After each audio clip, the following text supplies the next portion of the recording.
booties for black girl nerds.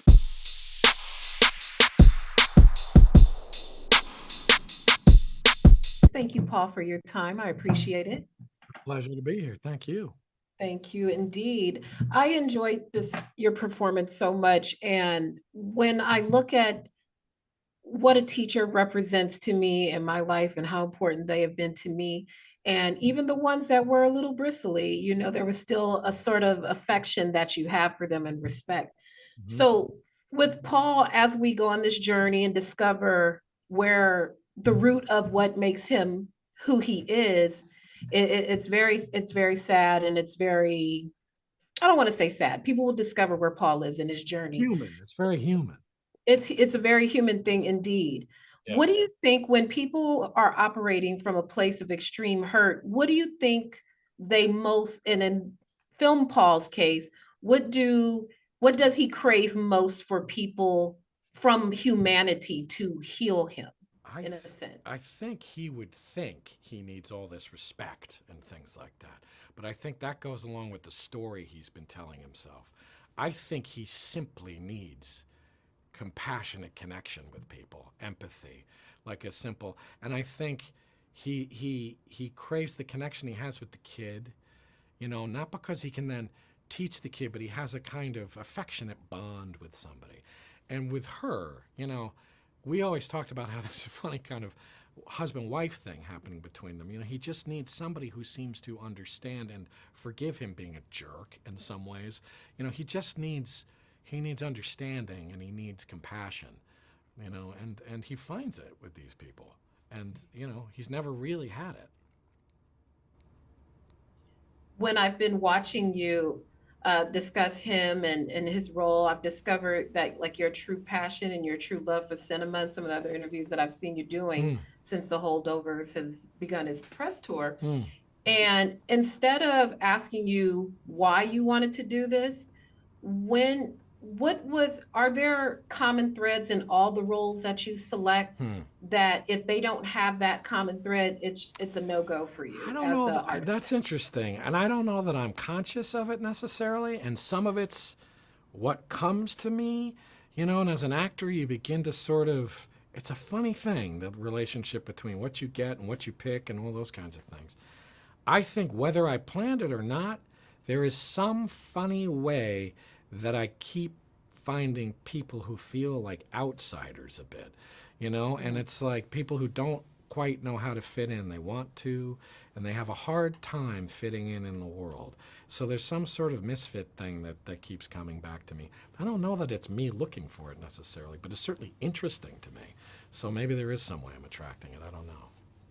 Sometimes people intonate that their characters, are nothing like them. Yeah. So are you the life of the party then, and not the misfit, and that's why you're attracted to these misfit Well, characters? now you're getting deep, and you're going to make me actually admit I'm not the life of the party. No. So I mean, I must have some kind of funny empathy with people who seem to be on the outside looking in, And it's like, and I grew up with a life that was very sort of privileged and fine, but for some reason I have some sort of empathy with people who seem to be on the outside looking in.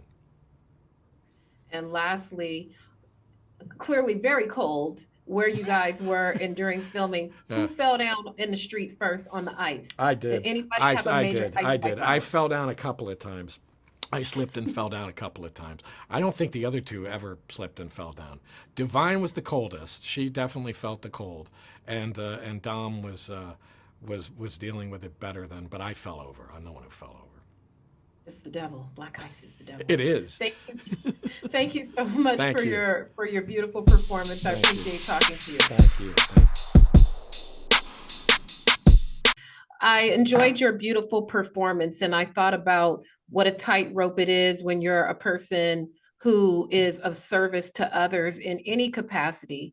When it's time for you to feel your own emotions, how to kind of manage that while trying to help other people. So, when you're in a situation like Mary, and we find out the root of what's weighing on her, what is the best type of way to comfort a character like Mary, who is used to doing for others? You let her keep doing for others. Because I think if you take that away from her, then she really feels like she has nothing. So I think you allow her to do the thing, like her routine. That's a very routine woman. And you allow her to keep her routine and just check in on her, you know, create space for her. Um, yeah, that's what I would say. As you with her and looking at the role of Mary and other roles that you've performed in your career, do you find that they have a common thread of what you want to present to the world? Do all these characters have some type of common quality that you've identified now? What I'm trying to consistently do is tell these black women's stories with dignity, quality, and pride. So no matter what her status, social economic standing, et cetera, is, I want to show her in a place of quality and dignity and respect. Even if, not saying that they're perfect people, but you know, there's so far few in between opportunities to portray fully dimensioned, complicated black women. So I'm always fighting and striving for that. So the idea that I didn't have to fight as hard for this one was just such a blessing. Mhm. And lastly, when you look at Mary as a whole Mhm. person, who is she at her best and who is she at her worst? At her worst, she's an alcoholic. At her worst, she's codependent. Um, she's in denial. And at her best, she's an amazing friend, confidant, mother, caretaker in every sense of the way, both as a job but also at her own free will. Absolutely. Well, you are incredible as usual. It is always Thank a pleasure to you. speak to you. Have a wonderful premiere. Thank you again. Thank you so much. Thank you, Dominic, for your time. I appreciate it. Thank you. I was very excited to see you perform. I've been enjoying watching you do other interviews and learning more about you ahead of this. And so I wanted to begin with playing a character that's close to the age that you are now. There's a certain level of self-discovery and all these things that are going on at that age. So with the case of Angus, and as we discover the root of what shaped him thus far into who he is, does that make his journey more difficult towards self-discovery being a younger person and not fully knowing, I guess, thyself at that stage? Definitely, I think so. It's such a hard age. I mean, like, I'm not that much older from it, you know. So it's like you say, it's close. It's close to me, and I think especially in that setting of you know, this elite private boarding school, where you get the sense that a lot of these kids have kind of got their whole lives mapped out for them. But Angus isn't one of those kids, you know. So to be in that type of environment, there's so much pressure for someone like that to maybe feel like they have to have it figured out. And I think that's an important thing that, you know, Angus certainly discovers for himself, is that it's okay that he's just on the journey right now, you know, that he's not this finished product yet, you know. Mm-hmm. How was the journey for you? As a performer, congratulations on the role. From the day you started to the day filming ended, what do you think was the biggest growth curve for you as a man, as a performer? What was that growth for you from beginning to end? I think just my ability to trust myself, you know. Early on in the process, you know, there was many instances where, you know, I would go home and just be like, oh, why did I play it that way? Well, maybe I could have tried it this way. It doesn't, did that really work, you know?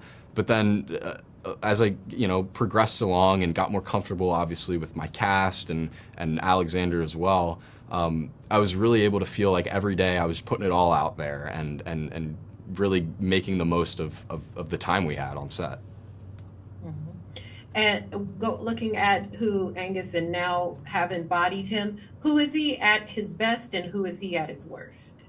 Well, I think at his best, he's an empathetic, loving person, you know, and he shows that. And I think he shows that in his honesty towards these characters, particularly Paul. He tells Paul the truth about how people feel about him. He's not really liked, and I think that comes genuinely from a place of care. And then obviously at his worst, there are things, running through the halls, breaking his shoulder, and just creating general misfit. But it's understandable, I think, when you see who this kid is as the story progresses. For sure. Well, I thank you so much for your time. Beautiful performance, and best of luck to you. Thank you. Thanks a lot. Appreciate it.